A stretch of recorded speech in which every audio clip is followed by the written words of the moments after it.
Hello there everyone, welcome to the YouTube video here on the channel. My name is Emily. Today, you know what I was doing? I was sitting on Euston Road. I was actually sort of walked in about here. Jesus Christ, that thing is loud. You know what I said to myself? I said to myself, we need to go for a ride on a train. Let's go inside and get on the first train we see. Oh look, there's a rail train on platform 8. That really can't shut up.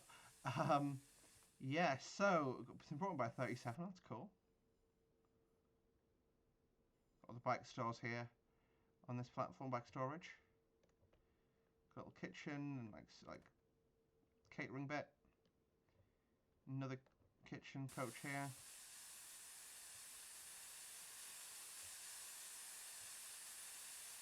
Oh look, it's Flying Scotsman, and I'm driving. Welcome guys to another YouTube video here on the channel. My name is Emily Jane. Today we're here at London King's Cross and we're going to be taking the Flying Scotsman up to Stevenage as part of 1001, the 705 King's Cross to Leeds service. This is going to be part of my uploads over this Christmas. I'm aiming to do a video a day from Christmas Eve right the way through to New Year's Day. So let's see how we do. So yeah, it's a pretty cool little well, I say it's a pretty cool little DLC. There are some flaws to it, which I'm going to talk about. But I am in the meantime, I'm being alcoholic. No, I'm not an alcoholic. And in fairness, I've got a coffee burger in my bag. You know why I've got a burger in my bag? I bought it when I was in a hotel last night. Didn't drink it. There we go. So, the Scotsman was built new at Doncaster, the first locomotive of the newly formed London North Eastern Railway. Left the works on the 24th of February 1923 with builder's plate 1472. So with the number 1472. It was designed by Sir Nigel Gresley as part of the A1 class, the most powerful locomotive used by LNER at the time. By 1924, it was selected to appear at the British Empire exhibition in London. The locomotive had been renumbered 4472. It was also given the name Flying Scotsman. That was Instagram being mad. I apologise for that profusely, folks. This was in reference to the named daily 1000 London King's Cross to Edinburgh departure from King's Cross, which started in 1862. Ironically, the current Flying Scotsman is the it's one Echo 1. It's the first departure from Edinburgh, heading south every morning. So in the cab, what we'll do: slam those open. Whistle works this time, which is great. And we'll take power and get her going.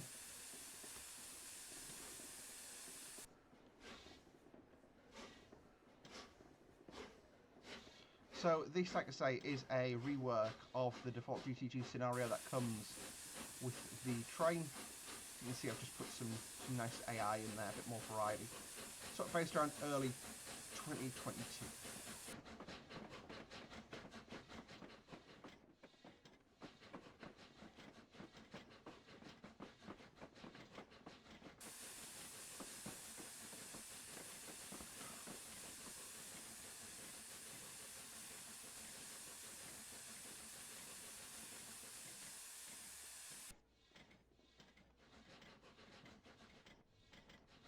Just got to keep ourselves moving up the tunnel here.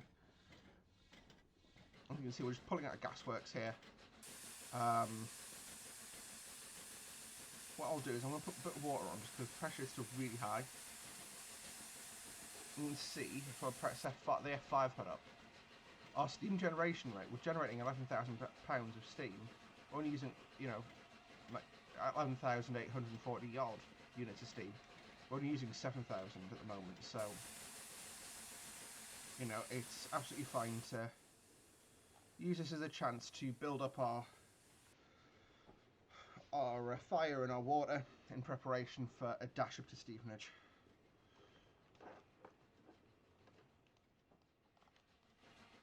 And we go, 2 coaches to go till we are clear of that 45 post. We're clear. Power on.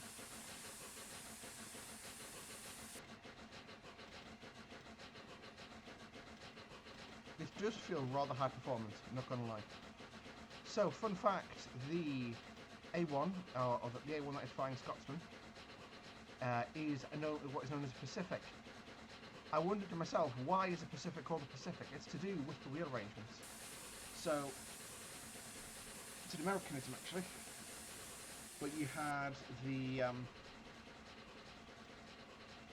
basically you had like East Coast locos for them, which ran on, you know, the East Coast, which ran on flatland, so they were basically geared for speed, not really power.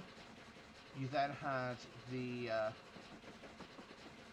you know, certain locos which were geared to go up hills, which were powerful but slow, and the Pacifics, which were a blend of both. Pacifics obviously work well on the East Coast because you have, you know, large sort of flat segments intersected with some steep slopes. Like we're going up a 107 now, but I saw one in 90 there. So that is now, there we go, just enough for us to start playing with our systems.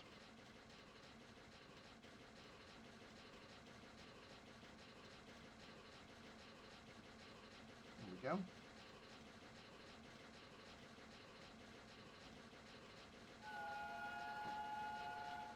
I'm blasting out of the tunnel. I did pick up the Scotsman because I want to use it for some of the scenarios I'm building.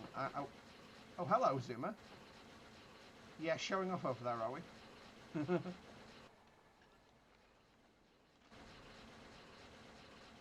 Hello, guard. I totally would do that. No, that was one of my favourite things.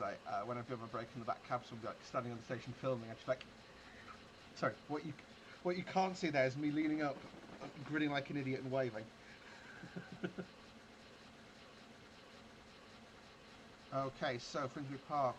I think we are just going to stick to the slow lines on this one, because I think which is absolutely fine.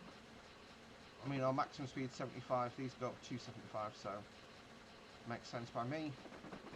Okay, I'm bringing that pressure down, aren't I? So I'm going to come back into. We're now at high speed mode.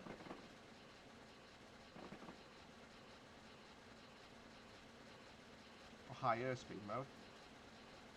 Lots of zoomers kicking about today. Like I said, I've done my best to make this as realistic as possible, but it is inherently quiet feeling because there's none of the Thameslink trains. So when Thameslink took over,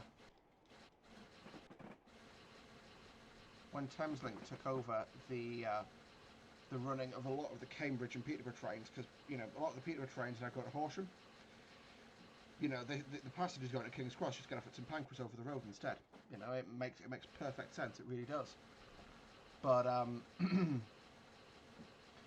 unfortunately, the person doing the gameplay for this has neglected to include those, which is a bit of a shame.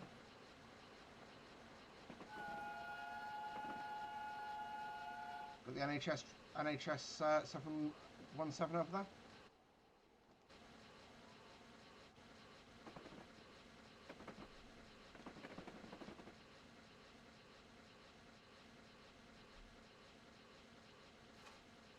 Start putting coal on now because that fire mass is getting quite small.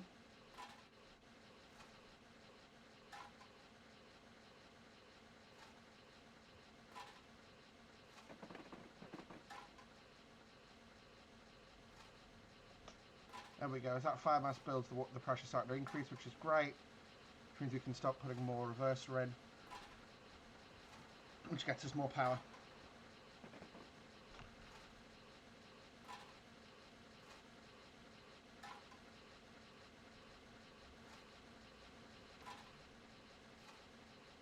Let's go up through Finsbury Park. There's the Goblin line down there.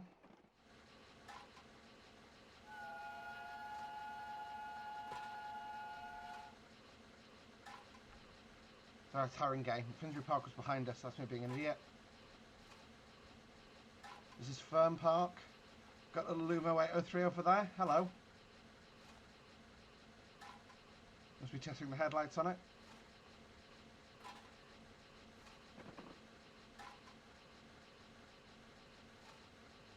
Green Aspects. Clear road.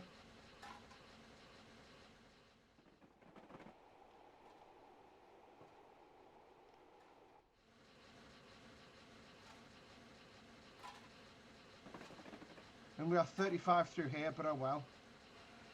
Thing is, if this wasn't a career scenario, we weren't gonna get penalised on time, I'd run through here at 35, just, you know, based off the speed limits. But like I say, unfortunately, you know, the scenario timings aren't built around that. You can see we're running pretty well to time, and we are already late, so yeah.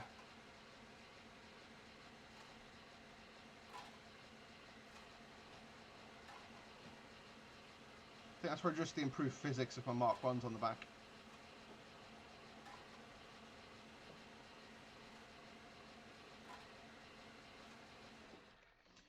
So I'm going to do... That's a shame. Come on, guys. That's all. First of all, that's the wrong way around. That looks like it's been reversed. Yeah, see, that one's barely readable. That's his Doncaster. That's reversed. That's Dovetail. You were doing so well. Well, actually, you weren't, but, you know. And then you've got the corridor connectors there, which are fine. Little porthole, which I think is to show you how the water level is. I'm not entirely sure. But yeah. That's still pretty distressing, if I'm honest. So, you got the corridor connector on the tender there. This is a coal chute, so you don't get through that. How do you go through?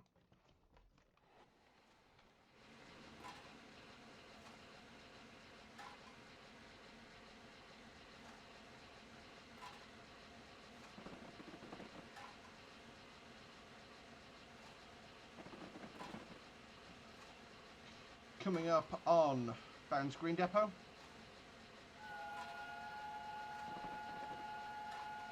I'm blowing my whistle purely because she's behind the yellow line. And blowing whistles is great fun. Any child will tell you this. Throttle close.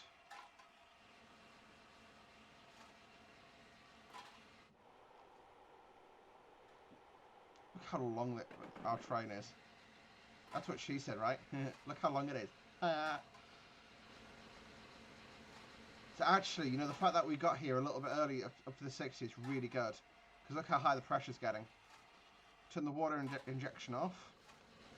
Full power. So what I can do now is afford to cash in a little bit on that performance. Look how quickly that speed's now going up. Turn that... Yeah, just you can stop throwing coal for a bit, Fireman. We'll get down to about 73, 74%, put it back on again.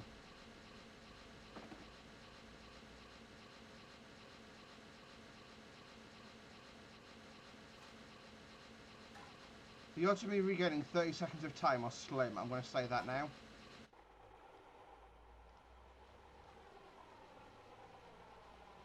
This is all I'd say. Imagine this is your point of view. That is a pretty cool perspective on the world, right? Through this Oakley Park we're going through.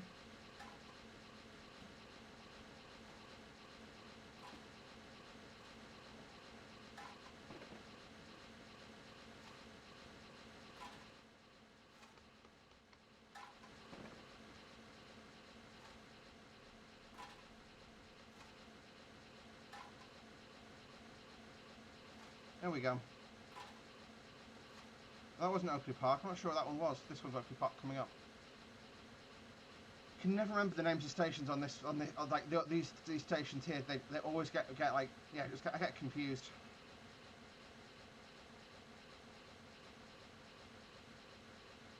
Come on.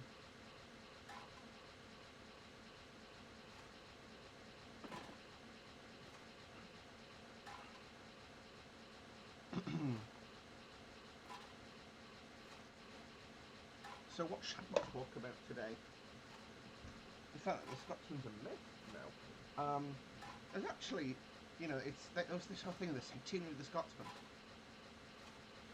Always made me wonder, you know, 'cause it's a big deal, a big celebration, and to an extent, I get it, right? Because at the end of the day,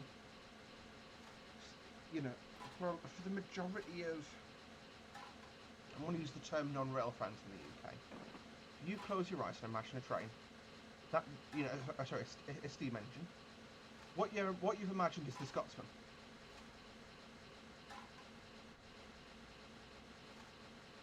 You know, that is, basically what you're imagining is this sort of green tender engine. You're imagining the Flying Scotsman. And you know, whilst the rail fan in me would love a you know, something like a 9F to come back, I can appreciate the mandate of the NRM is to, you know, in simple terms, make more people like trains and make it more accessible to people. Well, the Scotsman is a brilliant way to get people through the door, and then they'll learn about things like a 9F, which is an absolutely outstanding bit of engineering, right? But until you do that, they've got no way of, you know, it's that hump, I guess, that gateway, isn't it? That way in, and that's what I think we, you know, as rail fans, we sometimes forget what needs to go on now.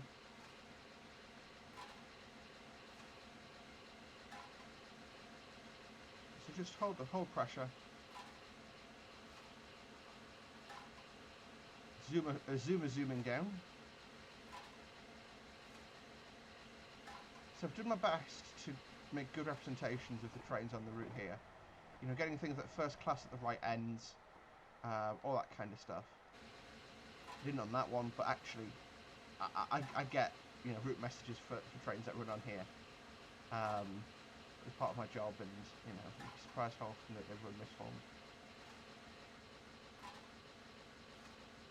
So actually, that goes off, that goes on, because we want to go about 92, 93% watt probably.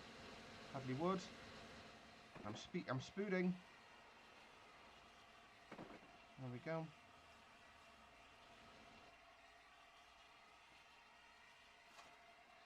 Okay, I'm going to build my fire master about 80%, I think. Well, sorry, fire thing is 80%.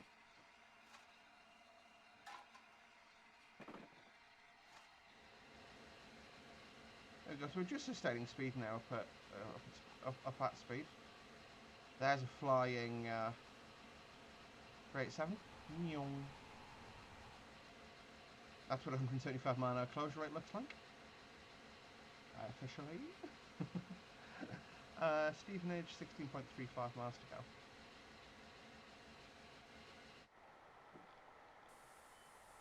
Do enjoy these drives. I should put my head back in before I get taken off by a passing train, but I can't, because if I do, actually I can, can't I? There we go. This is the interior view. So, now that I've actually done some waffling, let's talk about the train itself for about 15 minutes. So, overall, how do I rate this DLC? What I would say, yeah, it's weak sauce. It needs an enhancement pack to make it really good. But stuff like that builder's plate not being readable, that's not really acceptable.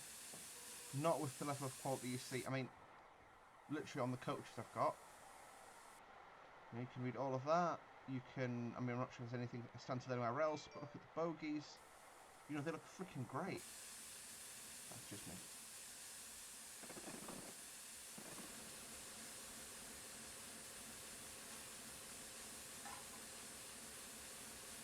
We've got before Brooklyn Park, I think it goes through that 55 because it's a kink in the platform.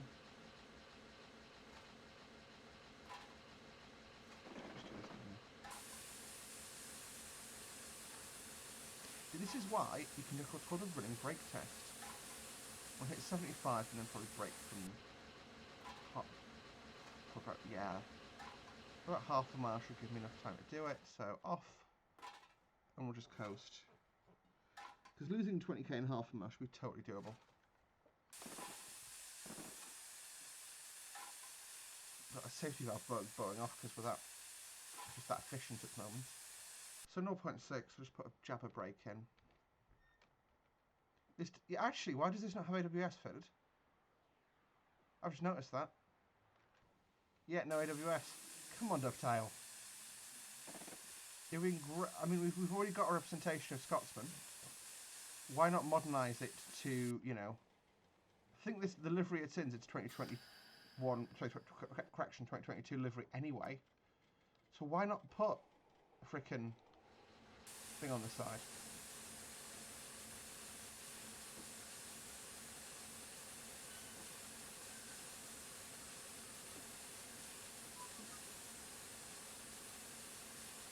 whistling on the Ricky whilst having a steam train. Beetles and steam trains don't have much of a connection, I don't think. Get up to 55.5 and just stay there.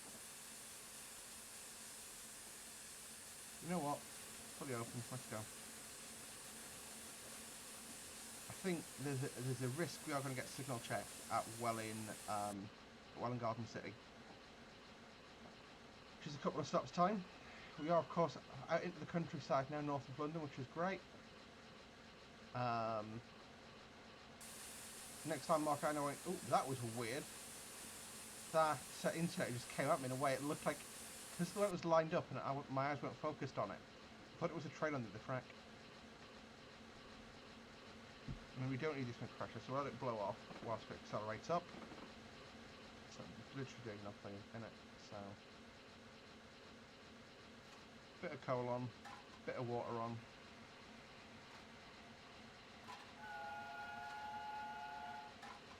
Hate it like that passenger spawn on the tactile strip. That is something I know a lot of drivers absolutely hate when you stand like here and they're coming through at 100. Why? Because drivers have had people throw themselves in front of their train before. And they really don't like it when that happens. For very obvious reasons.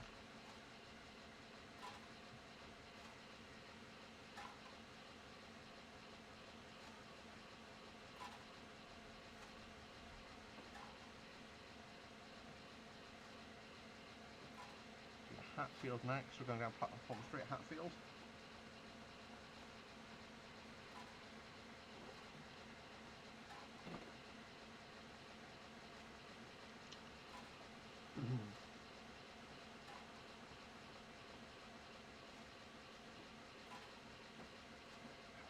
I've got a model of Scotsman. I absolutely love the connecting gear. 387, another one, 4 car.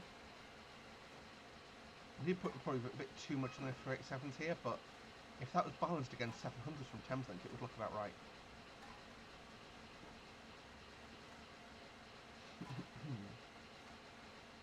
There we go, off the power we go.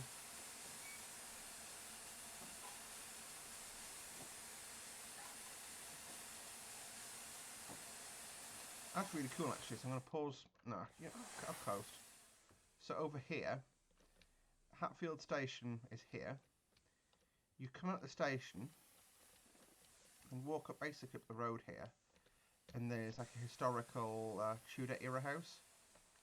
It's not represented at all, unfortunately. Yeah, that's not the best thing, because like I say, you come out and I think from memory it was literally straight up here. But yeah, it was pretty cool indeed. So yeah, so I went there earlier this year. One of the things I absolutely love about my proof rate tickets.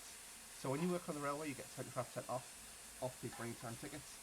So for example, I was in Tunbridge Wells last night, and to get from London to Tunbridge Wells, I paid £4. From Tunbridge Wells to London, I paid £4.10 this morning.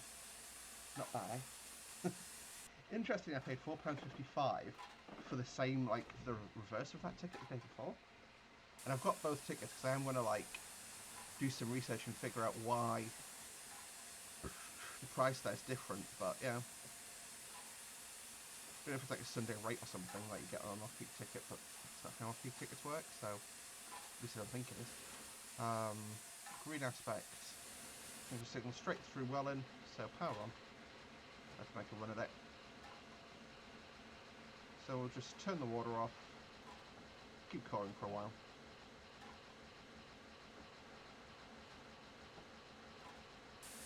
First, we don't need to, because it's going to be blowing off. Yeah, we'll literally be blowing off 30 valve at top speed. Just shows this local's capable of going a lot quicker. Probably just coast out like 72, 73, then go back up again.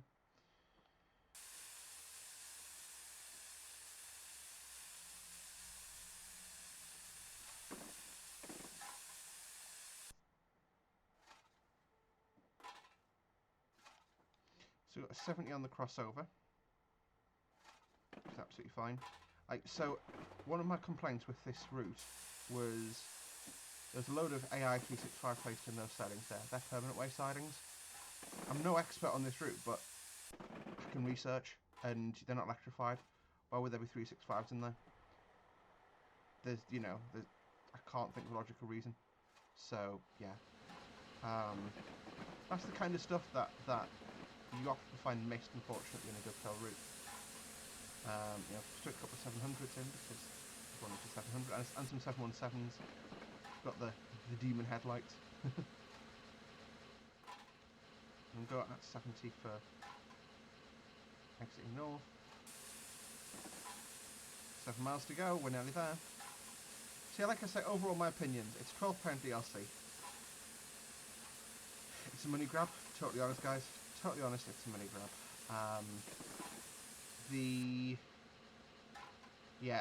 There's no reason anyone should be paying $11.99 for this. Okay, power on, let's go. I mean, there's a line speed of more than 75, so I'm just going to go for it here. Going to build that speed up, see how fast I can get going. See if we can recover this 30 seconds of time. I mean, over 6 miles, that's always going to be a challenge, but we'll see what we can do. It's about 22 seconds, probably 25 seconds of time, but still. It's going to be a challenge, we'll see what we can do then.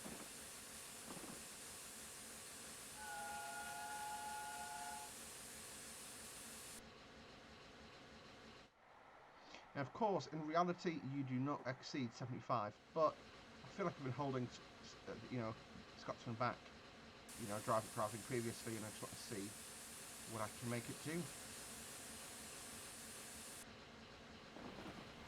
Okay, double ambers. I'll back off on the slows after this. We should be able to hit about 80, but we'll see what we can do.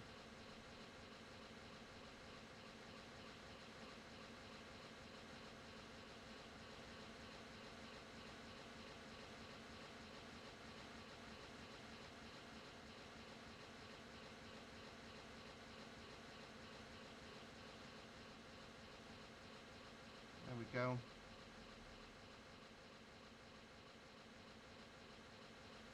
So really, I'm in that that crap. I'm gonna say AWS because I don't have my headset on. Just dropped my air brake, my thing valve on me. Although, I thought I saw some steam escape there.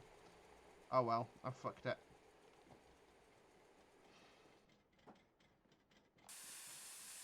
That's quite nice perspective there, going off the bridge.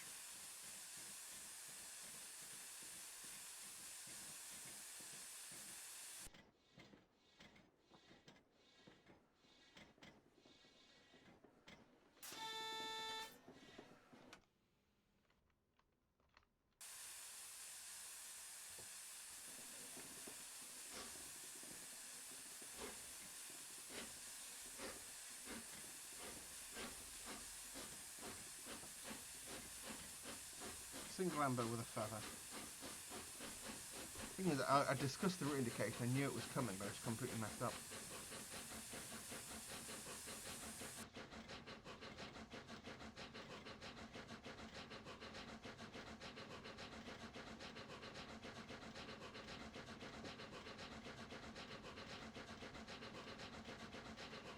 Get shoveling.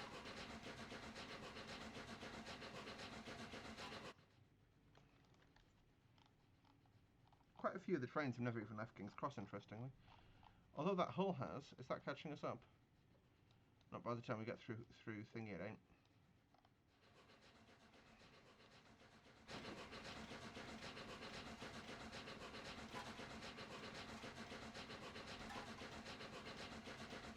It's totally fine.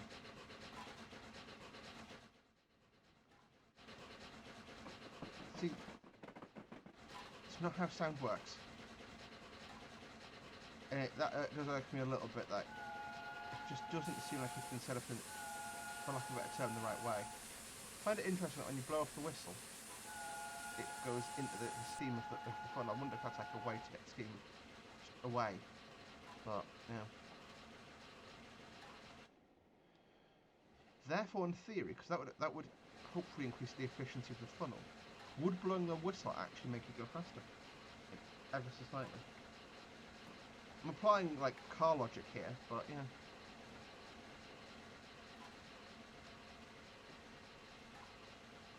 Crazy how that we're blowing off the safety valves at this point. I'm trying to not, but, yeah. Just shows, though, from a standing start, this thing, on level-ish ground, we're actually going down a slight hill now, but it can be quite rapid. So for those of you wondering what the breaking point is for Stevenage when you're in 91, approaching Knebworth Station. If you map Pedalston, this station does not have a breaking point. Sorry.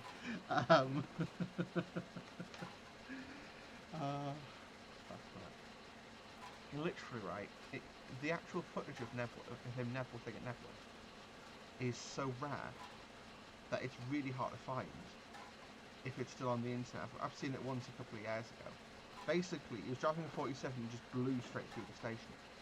And it's become just this meme of the internet of Knebworthing. Yeah. Absolute craziness. Got ambers coming up. Just being aware. Again, just, you know, you sort of tell yourself about it, and that way you know it's coming.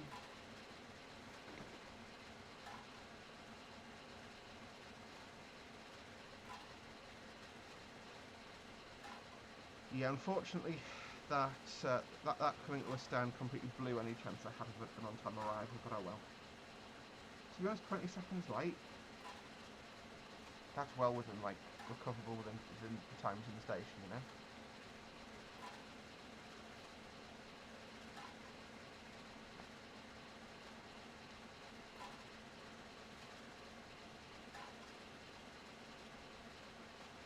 So yeah, overall, what do I think of this DLC?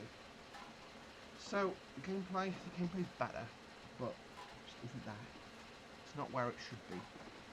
Loco artwork, I mean, I like the livery, but that's because I like the livery, not the way it's been executed. The modelling's nice, actually, but that texturing is outrageous. Yeah. One of those things, innit? Sounds... The DTG sounds are never going to be the best. I installed the Steam Sound Supremes patch on a Tornado, and I was like, whoa! This is so cool! And this just isn't. You know, comparatively speaking, at least. But yeah, okay. I think I need to go for a steep brake application because we're not going to stop in time. Thank you. I'm coming in hot, boys. Handbrake's on.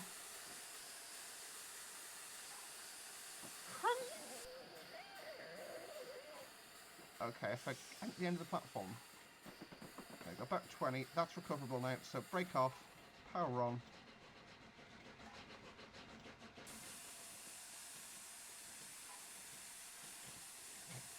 Uh-oh. There we go. Making it in here. Welcome to Stevenage, folks. I've spent so much time on that platform right there. So the nice thing at Stevenage on Luma when you're heading southbound is it was to drop off passengers only. So if you built up a lead to get into King's Cross, you didn't lose it stopping at Stevenage.